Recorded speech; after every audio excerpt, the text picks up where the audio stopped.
Hi, I'm Dani Bruce, and I work for EVERFI from Blackbaud. Just a little bit about our company. We are a social impact company. Basically, we provide brands like you guys with achieving your community impact through trusted education content. So if you're interested in any of those things, please find me at the, at the networking thing, but I'm here with Carley today, and we are talking about one of my personal favorite subjects, which is authenticity in marketing, and how EOS is doing such an amazing job with a lot of their brand products and creating marketing campaigns that are very innovative and some really amazing paid media ad campaigns. So, hey Carley, if you want to introduce yourself and what you do at EOS. Sure, I'm Carley Caldas. I oversee brand marketing and media at EOS, so it's all brand strategy and then the execution of that strategy through our brand creative, all of our brand partnerships, collaborations, activations across owned and paid. And if you could talk to the audience about how you define authenticity in brand marketing and within your media strategy through paid media, and why it's important to building loyalty with your customers. I think, authenticity is a buzzword like AI this year, and, everybody wants to be authentic. I think in order to be authentic, you actually have to know who you are as a brand. So you have to have a really strong brand framework, work within that, understand what works and what doesn't work. I don't think you can know who you are as a brand if you don't really intimately know your consumer. And so being authentic for us means finding opportunities to interact with our consumers in a way that's not necessarily like self-serving, what makes sense for them. And in terms of building loyalty, I mean, it's important because we need to drive repeat purchase. We are mostly impulse, categories, and we want to make sure that people will come back to, when they come back into the stores, they're picking us up when they're walking down the cough cold or the body lotion aisle. I should have mentioned EOS is a personal care company if anybody is unfamiliar with us. I think we know who you are. Yeah, hopefully. I think you can slice loyalty in a million different ways, but I think a really simple way to think about it when you work in CPG is through product and then through how you're interacting with consumers. And for us, it's mostly through digital and social because we focus on a young female consumer. And starting with product, the truth is your product has to deliver. You have to have really good products. Today, consumers are more discerning, they're more knowledgeable, their BS meter is really, really finely tuned. And if they're not having a good product experience, they're gonna drop you. There's no good branding or good campaign or good content that can make up for bad product. So you have to be able to deliver. And I think in terms of developing those products, you again need to be listening to your consumer. We all have things that we're trying to sell, obviously. We know why it's relevant to our business, but we really have to understand why it's relevant to the consumer and then make sure that we meet those expectations.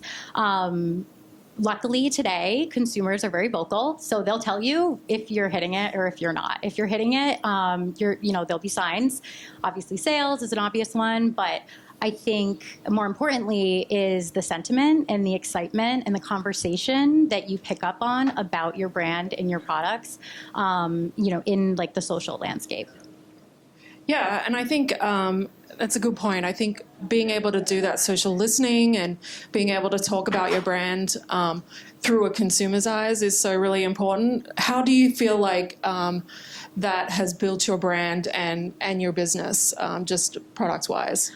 I think once you understand that you have product loyalty, you need to figure out how to bridge that into brand loyalty, because brands are so much more than just collections of products. If all you are is a collection of product, there really isn't that cushion and that warmth that's going to, bring people back to you if they don't actually know who you are. There's nothing for them to hold on to. And product loyalty, like I said, is volatile. Things change. There's innovation. So having that brand cushion is really, really important. I think that branding is actually a two-way street. you should be listening and learning from your consumers just as much as you're educating them. And you should make sure that they know that you're doing that. It should come through in all of the content that you're creating. It can be, very obvious. And we have a couple of examples that we'll show where we, are really heroing consumer sentiment or narratives that they have. Or it can come through in softer ways. It can just be actually featuring the people that you're serving in your assets, making sure that if you, are over-penetrated in a diverse audience, like that's who's shown in all the content you're creating. And so I think because, like I said, consumers are talking to us every single day. They literally DM us every single day. We get comments, we get messages, they're sliding in there. Like, we keep it open. It's a dialogue. It's back and forth. When people reach out to us, we're responding. And so they know that because they can, every TikTok post will have like, does TikTok or does EOS respond or early? And we'll be like, hi, yes, earliest. Like, little comments can go a really, really long way in terms of building loyalty. But sometimes you might want to do something that's a little bit more high production value or puts a little bit more effort into it. And I have an example of that, of a time for our body lotion category where there was this existing narrative that was happening on social, and it was really like very passionate, engaged fans of our body lotion, and it was something that we wanted to make sure we didn't ignore. Yeah, I love this video. See if my clicker works. The clicker doesn't work. Help. I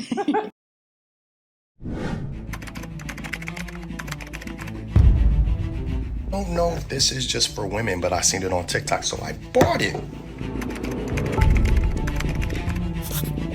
Today was my man's birthday. You know what I didn't buy him? This. You want to know why? Because he don't need to smell like this. We can't have nothing like, put it back. Ever told the men about the EOS lotion? Count your days. We can't have nothing.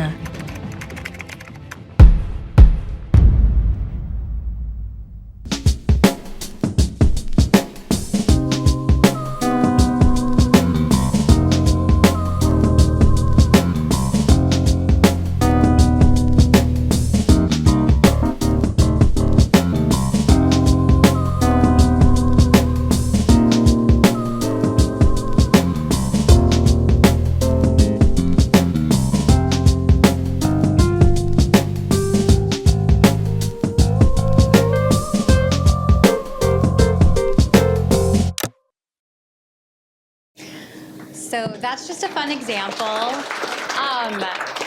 Was this lock real? No, we had so many people trying to figure it out. It cannot be done. But what was real was the excitement and the love that people had. We had, there's only a few videos in there. It was actually like floods of videos after that original creator's post went live. And they all reacted. They were duetting our video, and it was just this back and forth with the community. They absolutely loved, that we had heard them and that they came up with a solution. And of course, we dropped them a bunch of products so that we made sure they didn't run out. But I think it's, sometimes it's little comments and sometimes it's bigger things. Yeah, I mean, I love a cheeky ad, so that was great. We've talked a little bit about loyalty and then obviously taking advantage of a social listening moment. But how do you find that you build trust through real, honest communication when you're not actually meeting expectations? Can you talk about how you found solutions with that? Yeah, I think, the thing about listening is you have to be ready to hear whatever. It's not all going to be love and adoration. There are some times when you aren't meeting the mark, and you have to be ready to accept that. It's feedback, it's criticism, and figure out how you can be nimble and agile enough to react to it. And so sometimes, there's a mishap, and you're just like, you own up to it, you take accountability. You might have posted something that maybe, hit the wrong nerve with some people, and you're like, my bad, I'm so sorry. Like, acknowledging it is something that's really, really important. It doesn't happen often, but, people generally just want to know that there's like people behind accounts and that they understand whatever might have been like rubbing them the wrong way. I think more often than things not going well, though, we just have such wonderful nuggets of things that our consumers are saying about our products. And as a everybody who's a marketer in the room, like, you love to come up with ideas. Like, that was my creative. I came up with that creative. Like, I wrote that line of copy, or, I wanted to cast that person. And it's so exciting to do that. But sometimes it's actually even more exciting and even more fun if you let the consumer do that for you. Sometimes they say things that are just so spot on, like you literally couldn't have written it better yourself, so why try? At EOS, we always try to just like give them the mic and give them the opportunity and really use their words, because they're very meaningful and they're real. And so I do have an example. I will say I think I brought the clean version of this, but in case I didn't, no apologies, but there might be a little bit NSFW content. But I'm pretty sure it's the clean version. I'll let you know at the end. You've all gone feral in your comments about EOS body lotion. If you can write it, I can read it. Don't wear this around your man unless you're prepared to go to Pound Town. My bags are packed. This lotion will get you flipped like a pancake. Butter me up. This lotion got me pregnant. Oh my. Stay smooth out there.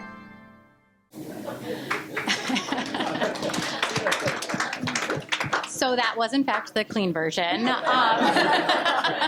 You can only imagine what the 60s like. Google it now. Yeah. No, but these are actual comments that people have said about our body lotion. This is again, you're saying like you're listening to your consumer and you're trying to find those narratives and how can you authentically fit into it. Like, I can tell you as the head of the team that makes the content, like, I did not write a brief that said, say this body lotion, we'll send you to Pound Town. Like, that couldn't have come from us. It comes from really authentic, real place, and that's the voice of the consumer after having had apparently an amazing experience with our body lotion, which can't be ignored. So in this case, every single one of these comments was real. They were either a comment that was left on a video, it was something that was DM'd to us, or they're actually quotes from videos that creators had made. And not just like, I feel like when we say creators, everybody's thinking influencers, but I literally just mean like TikTok users. Some people who have 50 followers. Like, they don't have these big accounts. They're mostly just on there lurking like I am, but they feel so compelled to make a video because they just had such an amazing experience with the product. And so we wanted to make sure that we were giving them a platform. Obviously, we love it. It's funny, it's authentic and genuine, and it's something that's very, very relatable. It's turned out to be very relatable. And so that, I think, that back and forth with the consumers really helps to build up that loyalty. Yeah, I mean, it's a great campaign, and sort of kind of doing a little bit of analysis of what that campaign looked like for you guys. What are some of the challenges or trade-offs that you faced when you actually launched it? What was the timeline, or especially, we have so many ads out there, like really sort of being able to understand what the market was looking for, and then how you sort of, your creative process for that. I think, so we're a challenger brand. This is one example of, I would say, maybe a little bit like edgy work, but we have multiple across each of our categories. It works for our consumer. We're always looking to push that boundary. We, of course, do not want to offend anybody. And that's why we make sure that we're really looking for those insights, that it's something that's true to our consumer. Either way, when you're running programmatic media, as we often do, I think it can be pretty difficult to make sure that your targeting is on spot. And so with this campaign, it wasn't necessarily a challenge as much as just, I think, a little bit more intention in terms of our targeting and the content and where this was going to show up, because it is definitely not for, the youngest of our consumers. It's a little bit more edgy. And so, in working with our media partners, we just wanted to make sure that we were as close as we could be away from family content, and really hitting in our demo, which is 18 to 34, mostly. So, and there's a couple of places where maybe it didn't show up at the right place, and we heard about it, and we can course correct for that pretty quickly. Yeah, I mean, I think the biggest challenge was I was on set for this and I was trying not to laugh when that really lovely actress Mary was asking me what it meant to get your back blown out. she's so sweet. Like, I love it. So, you know, kind of doing a little bit of a pivot here now to sort of your team and what it takes a creative team to actually put these campaigns into play. How does EOS foster a culture of creativity and innovation within your team or your organization? And do you have any sort of best practices that you want to share with all the marketing geniuses in the room? Yeah, no, definitely. Okay, so there's a couple of important things to note. One is we're a really small team. We're a small privately owned company. So we're very small, we're very scrappy. And two is that we have an amazing, absolutely like visionary genius CMO, So-Young King, who I love, love, love working for because she really prioritizes what's right for the brand, what's right for the business, what's right for the people that are helping to grow that business. And a big part of that is making sure that our team is young, our team is diverse, and that our team actually has enough time in their day to be creative and to be strategic. We are not a deck culture. I've come from some of the big strategics. I have lived and died by making sure my slides were right and everything is aligned and is this font the same as that? And we do not spend our time doing that. We spend our time discussing ideas. We spend our time on social.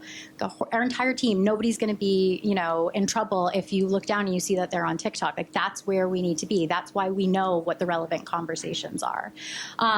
We spend our time, you know, creating content, reacting in real time to what's happening, you know, online and with our community management. And she, you know, she's like, just give me the information in the cleanest way that I need to in order for you to get your idea across. It does not need to be this huge production and presentation, and just like losing that hierarchy creates an open space where people can come and say, okay, I have some insights and some data that's in Excel over here, and then I just have notes that I've pulled in on my notes app over there and a couple of pieces of content. We can have incredibly like strategic and productive conversations, bringing all that together where we didn't have somebody spending hours or days or weeks trying to pull together this huge deck that at the end of the day, it's like more about what it looks like and less about what it's actually saying. And we wouldn't be able to do that if we didn't have a leader who like understood that and prioritized it. And that's a really big part of it. Yeah, leadership is very, very important. So I love that. I think, how are we for time? Do we want to call it out for some questions? I think we have a few minutes. I have like one more video that I want to show. Oh, that's right. Yes, absolutely. Let's show the video. Okay, so this one, you mentioned it earlier, is like sometimes maybe you're not hitting like the mark. And so we had seen very consistently, so with our body lotion, you can see it's this beautiful pump, but we get really consistent feedback from our consumers that there are issues with basically getting enough of the product out. They're like, I love this product so much, but this pump does not evacuate it fully. And they are posting videos of them taking scissors and cutting it in half. As one creator called it, giving it a lobotomy. She also another time gave it a C-section. I'm like, I'm about to give you an MD after all of this.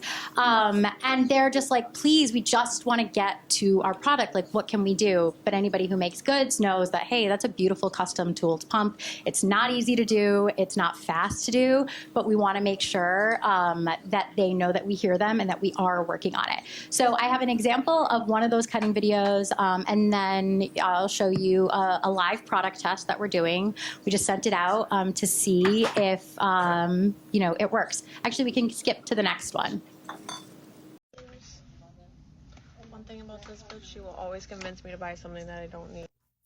That is one of my favorite lotions ever also, but make sure that you cut it in half, because after like a few pumps, you're just gonna stop using it because you can't get anything out. But look how much is fucking left in there. This is crazy, but it's the ugliest thing on my counter because it's in a little baggie. But yeah, just a PSA to everybody.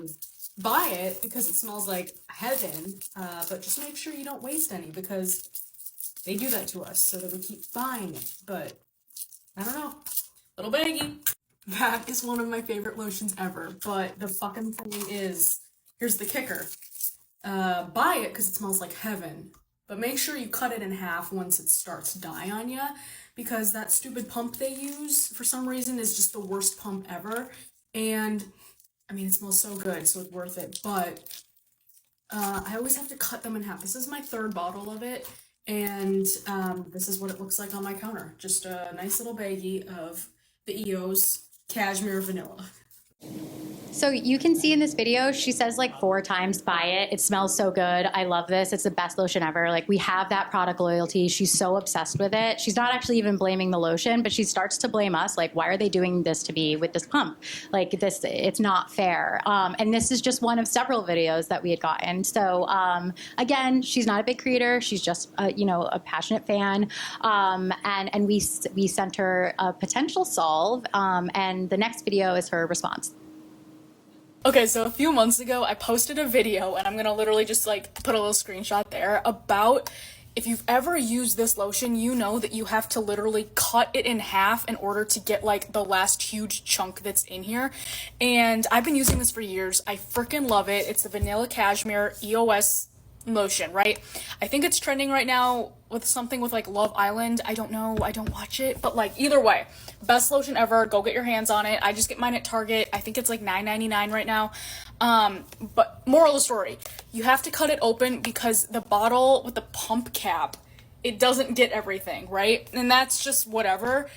But every time I've cut open 5 bottles of this. 5 bottles.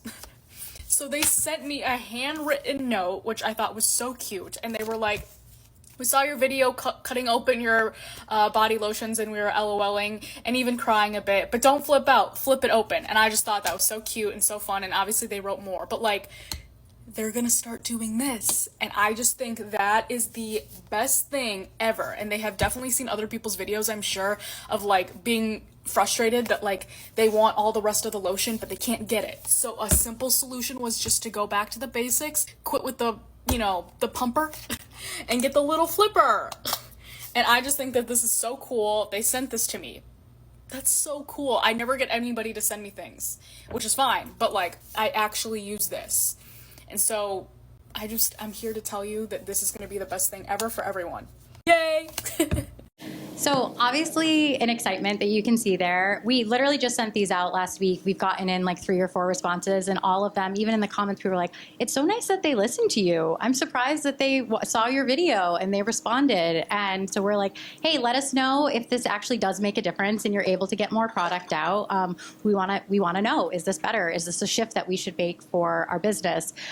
We've been flooded with DMs of where can I get that flip top cap? Everybody's looking for it. But we'll check back in and let you know what decision we end up making. But I think we're at time. Yeah, I mean, creative innovation right there, guys. So thank you, Carley, and it was a pleasure chatting with you today. So thank you.